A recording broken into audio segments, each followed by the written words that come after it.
No sé muy bien por dónde empezar esto. Supongo que por el momento en el que me di cuenta de que algo no iba bien. Mi nombre es María, y durante mucho tiempo pensé que el problema era yo. Todo empezó cuando mi padre se volvió a casar. Al principio todo parecía normal. Su nueva pareja era amable e incluso cariñosa. Y con ella vino su hija, mi hermanastra. Recuerdo perfectamente el primer día que la vi. Me sonrió, una sonrisa normal. Nada raro, o eso pensé. Porque ahora, mirando atrás, creo que ahí empezó todo. Al principio eran cosas pequeñas. Comentarios, miradas, detalles, que nadie más parecía notar. ¿Vas a salir así vestida? Deberías arreglarte un poco más. Papá dice que antes eras más simpática. Pequeñas frases que se te meten en la cabeza sin que te des cuenta. Yo intentaba ignorarlo. Pensaba, no pasa nada, es adaptación, somos nuevas en esto. Pero no era eso. Con el tiempo empezó a cambiar. Mis cosas desaparecían. Primero fue una sudadera, luego maquillaje, luego incluso apuntes importantes. Cuando preguntaba, ella siempre decía lo mismo. Yo no he sido. Y lo decía tan tranquila, que hasta dudaba de mí misma. Un día encontré mi cuaderno roto, literalmente arrancado por la mitad y tirado detrás del armario. Fui directamente a decírselo a mi padre, y ahí fue cuando empezó lo peor, porque no me creyó. María, no empieces, seguro que lo has perdido tú. Esa frase se me quedó grabada, porque fue la primera vez que sentí que estaba sola en mi propia casa. A partir de ahí todo fue cuesta abajo. Mi hermanastra ya no se escondía tanto. Seguía sin hacer cosas delante de otros, pero cuando estábamos solas, era otra persona. Me susurraba cosas al oído cuando pasaba por mi lado. Nadie te cree. Estás exagerando. Eres el problema. Y poco a poco, empecé a creerlo.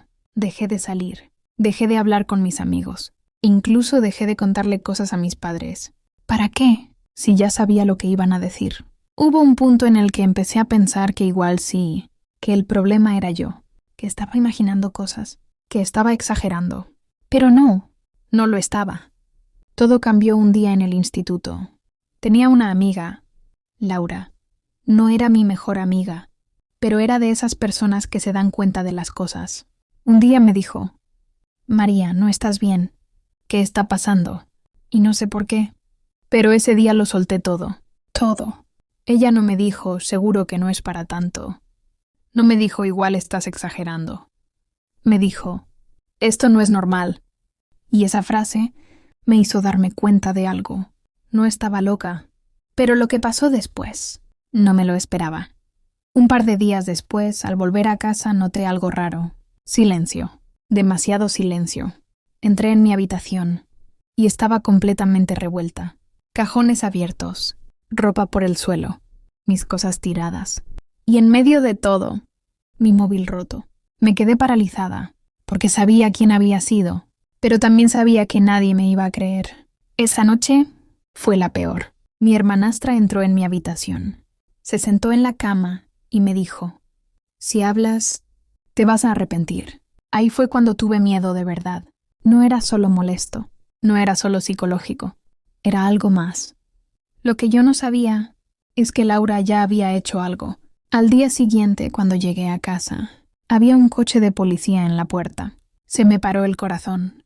Pensé que había pasado algo grave. Y sí, había pasado, pero no como yo imaginaba.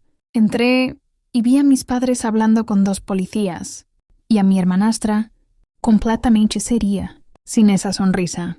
Uno de los policías me miró y me dijo, María, ¿puedes venir un momento? Resulta que Laura, después de escuchar todo lo que le conté, decidió hablar con el orientador del instituto, y eso acabó escalando, porque había más cosas, más testimonios, más comportamientos raros que otras personas también habían visto. Y entonces todo empezó a salir. Revisaron cosas, hablaron con todos, y finalmente encontraron pruebas, mensajes, cosas escondidas, evidencias de que no era algo puntual. Era constante. Recuerdo la cara de mi padre. No decía nada. Solo me miraba, como si no supiera quién era yo o quién había sido ella todo ese tiempo. Mi hermanastra acabó saliendo de casa, y durante días todo fue silencio, pero un silencio diferente. Mis padres vinieron a hablar conmigo. Y por primera vez me dijeron, perdón, no arregla todo, pero ayuda. Durante los días siguientes, la casa se sentía rara, demasiado tranquila, sin gritos, sin tensión, sin esa sensación constante de estar vigilada. Y aún así, yo no podía relajarme. Seguía cerrando la puerta con llave. Seguía mirando 2 veces antes de dormir. Seguía pensando que en cualquier momento iba a volver a pasar algo. Mis padres intentaban acercarse más a mí. Mi madre empezó a entrar en mi habitación cada noche, solo para preguntarme si estaba bien. Mi padre era diferente. Le costaba mirarme a los ojos. Y creo que era porque sabía que había fallado. Un día se sentó conmigo en el salón, sin móvil, sin distracciones, solo nosotros 2. Y me dijo algo que no me esperaba. ¿Por qué no insististe más? Esa pregunta me dolió mucho, porque durante meses eso fue exactamente lo que hice. Insistir, repetir, intentar que alguien me creyera, hasta que me cansé. Le miré y le dije, ¿por qué dejaste de escuchar? No respondió, pero lo entendió. Lo vi en su cara. A partir de ahí las cosas empezaron a cambiar. Poco a poco, no de golpe, no perfecto, pero real. Empecé a ir a terapia. Al principio no quería. Pensaba que no lo necesitaba, que ya había pasado todo. Pero no era verdad. Porque aunque ella ya no estaba, lo que había dejado, sí, la ansiedad no desaparece de un día para otro. El miedo tampoco. Y la sensación de que nadie te va a creer se queda más tiempo del que te gustaría. Había días buenos, días en los que me sentía normal otra vez. Salía, hablaba, me reía.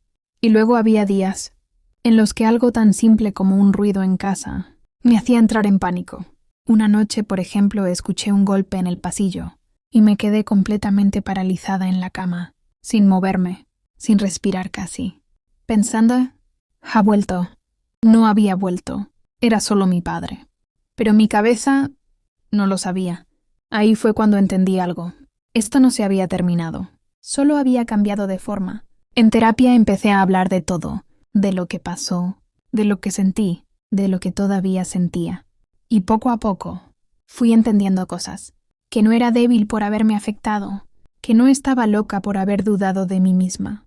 Y que lo que viví tenía nombre. Manipulación. Y cuando entiendes eso, algo cambia dentro de ti. Un día, mi terapeuta me dijo, lo más importante ahora no es olvidar, es volver a confiar en ti. Y eso fue lo más difícil, volver a confiar en mi propia percepción, en lo que siento, en lo que veo. Pero también fue lo que más me ayudó. Con el tiempo, volví a hablar más con mis padres. Poco a poco reconstruimos la relación, con conversaciones incómodas, con silencios, con momentos difíciles, pero también con algo que antes no había. Escucha, mi madre empezó a preguntarme más cómo me sentía, no solo qué hacía. Y mi padre empezó a estar más presente. De verdad, no todo fue perfecto, nunca lo es, pero empezó a ser sano. También volví a hablar más con Laura, mi amiga, la persona que sin saberlo cambió todo. Un día le pregunté, ¿por qué hiciste todo eso por mí? Y me dijo algo que no voy a olvidar nunca. Porque tú ya no podías sola. Y creo que eso resume todo. A veces pensamos que tenemos que aguantar, que tenemos que poder con todo, que pedir ayuda es exagerar. Pero no. Hay momentos en los que no puedes solo. Y está bien. Hoy, si miro atrás, veo todo lo que pasó de forma diferente. No como algo que me rompió, sino como algo que me obligó a reconstruirme. Y aunque no lo elegiría otra vez, sí puedo decir que salí más fuerte, más consciente y, sobre todo, más capaz de escucharme a mí misma. Porque si algo aprendí de todo esto, es que cuando algo dentro de ti te dice que algo no está bien, no lo ignores.